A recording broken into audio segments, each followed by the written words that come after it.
comfort zone is dangerous. Take yourself out your comfort zone.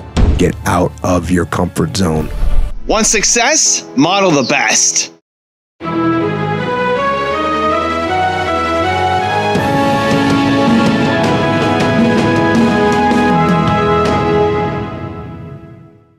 So today, let's learn one of the most common rules that successful people follow. Get outside your comfort zone.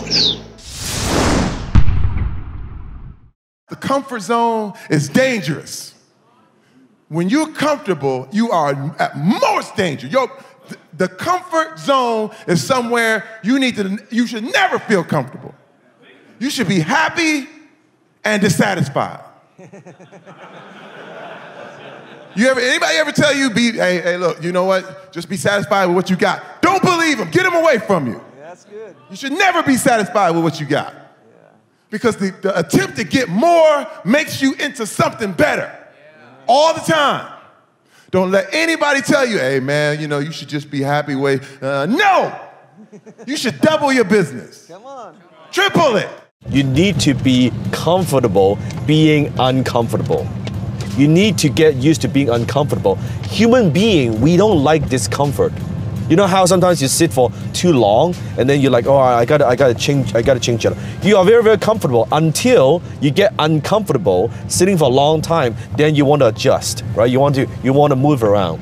That's exactly it. You have to make yourself uncomfortable on a consistent basis. The things that you're afraid of to do, the action you're afraid to take, the risk you're afraid to take, you gotta take it. When you feel uncomfortable, you know what? I'm conditioning myself for success. What you got to do to get the life that God wants you to have, you got to put more air in your bubble. You got to blow your bubble up. Expand yourself.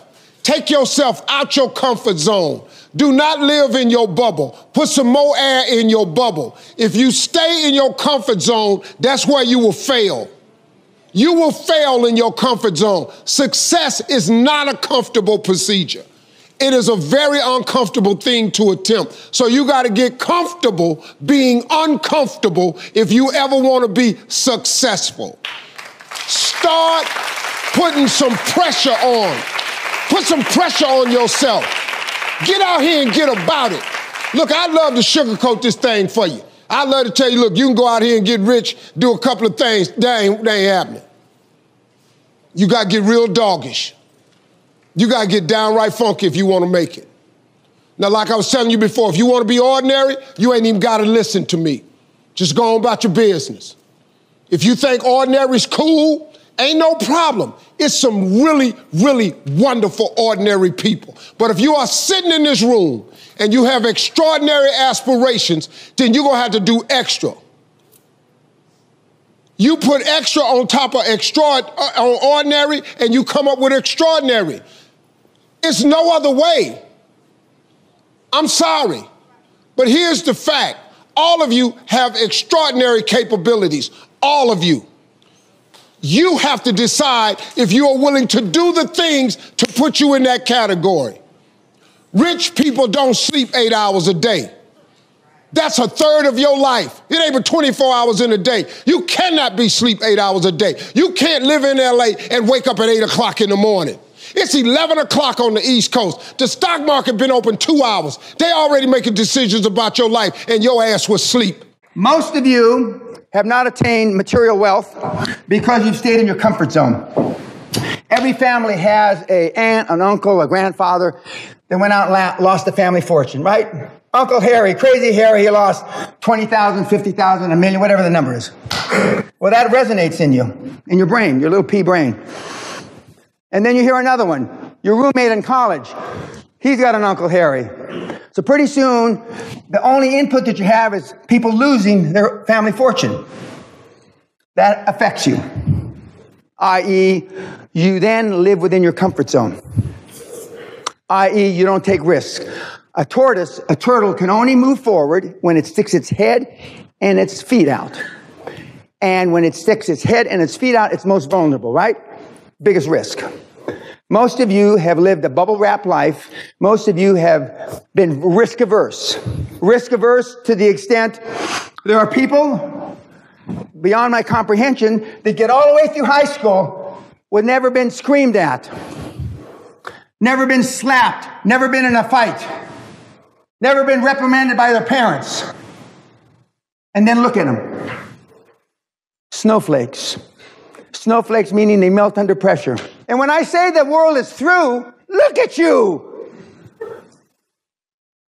The reason why the aliens haven't come down and taken us over, what the f***? Why? Why? Are they going to learn anything? No. Also, if you want to learn how to build your confidence, check out my free 254 series. The links are in the description below. After you practice martial art, you develop this natural self-confidence. Not cockiness, but you develop this natural self-confidence. But no one does know initially, up front. You have to try. You have to swing at the plate. You got to get rid of those haters in your mind. Right. The hardest part about change is not making the same choice as you did the day before. And the moment you decide to no longer think the same way, make the same choice, act the same way, create the same experience, or live by the same emotion, it's going to feel uncomfortable. It's going to feel unfamiliar. There is going to be a certain amount of uncertainty and unpredictability. And the moment you feel uncomfortable, you just stepped into the river of change. Now, most people, the moment they feel uncomfortable, they return back to the familiar state of the mind and body. They start thinking the same way, acting the same way, feeling the same way, and they say, this feels right. No, in fact, that feels familiar. Now, going from the old self to the new self is the neurological, is the chemical, is the biological, is the hormonal, and even genetic death of the old self. That void, that place of uncertainty, that unknown, is the perfect place to create in. And if you and I can become comfortable in that unknown and begin to decide who we do want to be. In other words, many people say when they're in that unknown, I can't predict my future. This doesn't feel right. Well, the best way to predict your future is to create it, not in the known, but in the unknown. So what if you said now, what thoughts do I want to fire and wire in my brain? What behaviors do I want to demonstrate? And if you were to close your eyes and begin to think about how you are going to act, the mere act of mentally rehearsing who you're going to be begins to install the neurological circuits in your brain to look like the experience has already occurred. Now, what that means is that the brain is primed in its circuitry to no longer be living in the past, but now living in the future. I'm a chef in a large operation kitchen. Recently, during my last review, I was given some advice by my boss and his boss. They said it was important for me to give up some of my kitchen dog mentality and work to showcase my artistic side and embrace more of a star role in the spotlight. Get out of the kitchen a bit more, gain more exposure, specifically with our high-profile clients. Should I heed their advice or stick to what I do best and keep getting after it on my terms? It's one of those questions. That's just funny how that last statement is framed, right? Yeah. Should I stick to what I do best and keep getting after it? As if to say, if you say no, you should not stick to what you do best. Yeah, it's like, and you should not get after it, right? That's the frame there. And actually, this guy, I answered the question real tersely. I think this came through Facebook messages. I said, sounds like you found a comfortable little zone for yourself and you want to stay in there. Right? Little cold-blooded response, and he's like, I knew it. Because, as we know, in the comfort zone, there's no growth in the comfort zone. No growth in the comfort zone. If you really don't want to do it, well, then you can keep being the guy that's in the back, and guess what? You're going to be mad in 6 months when some other chef gets hired for a different shift, and all of a sudden he's out making friends with everyone, and he gets promoted. And why does he get promoted? Well, look at what the guy's doing. But he's not as good as a cook as I am. Guess what? They don't really care. Making the food is only part of what they want you to do. Just like being a SEAL, doing missions is only part of what you need to do the mission. Yeah. You can't just be tactically sound. You've got to have the relationships built so you can work in the battle space that's owned by a conventional commander. You got to have the relationship that you can get your missions approved up the chain of command on the special operations side. How do you do that? You build. You go out, you talk to people, you get out of your comfort zone. Let's talk about the eagles for a minute, because the mother eagle, after sitting on the eggs, protecting it with her life until they hatch, and going out and swimming and attacking prey and bringing back food until they grow, then turns around, the same beak that fed them and the same body that warms them, takes them out to cliffs and throws them over the edge. It is not that she has turned against her children, but she knows that they will never find their wings in safety. The eaglet learns to fly by confronting its scary place. And it's not even trying to fly. It's falling and flapping and thinking mama is crazy. I'm calling Child Protective Services. I gotta get out of this. But in the process of falling and flapping and falling and flapping and falling and flapping and flapping and flapping and flapping and flapping and flapping and flapping. If you can imagine a little dog that goes in a neighbor's yard, and then the owner gets mad, so he puts this shock collar on the dog's neck. And then outside of the yard is this invisible wall, and as soon as the dog goes to the wall, it gets shocked. So guess what? Your parents say, don't touch the stove, you'll get hot. Bam, shocked. Don't run into the street or you'll get run over. Bam, shocked. Color in between the lines. Bam, shocked. You do this, you'll get in trouble. Boom. Turn on the news, you see all this crazy stuff going on. Shocked, shocked. You've been trained off of fear-based tactics your whole entire life. So what happens when the owner takes the leash off the dog's neck?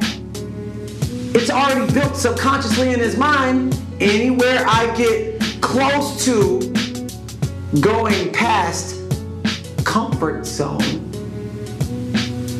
I pull back, even when the shock collar is not there. So when people go out on their own and they go to work for another person, they don't even realize that they don't have the shock collar on anymore. And that's why they say 9 out of 10 millionaires fail their way to success, because they took the most risks and they learned the most lessons, and from that they showed other people how to do how they got to where they are. So everybody out there, you don't have a shock collar. That is an invisible wall of fear. And anytime you feel that knot come up, on the other side of that wall is called the door to more. Open it and watch your life change. We are all created to fly, to live by the incredible potential that we have all been invested with. But often we sit on our branches, clinging to the things that are familiar to us, remaining stuck in our comfort zones, not willing to venture out, not willing to take risks. The possibilities are endless, but for most of us, they remain undiscovered because we continue to conform to the familiar, to the comfortable, to the mundane. So for the most part, our lives are mediocre instead of exciting, thrilling, and fulfilling. What is the branch that's holding you back from flying high? What's the fear that's stopping you from taking a risk? What is the weakness that's inhibiting your growth? Unless we cut off the branches we are clinging to and free ourselves, we can never take off and reach newer heights in our life. What are you waiting for? Cut the branch and take your flight. We've been saying now to 5 million Spartans out there, get out of your comfort zone. Get uncomfortable. If the weather's bad, go outside and do a workout in the bad weather. Yes. Right? We're saying to the children, get uncomfortable. And so we're not crazy. Actually, you go and get into real comfort. Because the real comfort is being activated through the natural elements. First, you get through this little shivering of, oh, it's outside. But then, at a certain moment, it begins to adapt. From the deep inside, begins to adapt to the environment, the environmental stress, and you feel alive. Good. Alive. You see? Now, I've got a special bonus clip from Grant Cardone on how to get outside your comfort zone that I really think you're going to enjoy. But before that, it's time for the 3-point landing questions. Let's move from just watching another video to taking action in your life or business. Here we go. Question number 1, what are you going to do this week to step outside your comfort zone? Number 2, who can you commit to right now to make sure that you follow through on it? And number 3, how are you going to share it with the world once you finish it? You know, I don't think people get out enough. The best things that have happened to me in my life was when I left my room, my house, even the city that I lived in. And I think we stay home too much. Guys, get out. Ladies, leave your house. Get out. Okay? Go out into the world and see what's there. Even get up early to do it. Again, the best things that have happened to me in my life happened outside my house. 29 years old, left the house, moved to Houston. I was terrified. I know somebody think, oh man, Grant ain't scared of nothing. I was so scared to move out of Lake Charles. It was like one of the most terrifying things I've ever done in my life. Once I got there, I was like, I don't even know what I was scared about. I lived there for, I don't know, 3, 4, 5 years maybe. Then I moved to La Jolla, California. Didn't know one person there. Had the life, man. I had the life in La Jolla. I mean, it was unbelievable. Actually went there with a person, a girlfriend. Me and a girlfriend moved there. I moved there. She left about a year later, maybe 2 years later.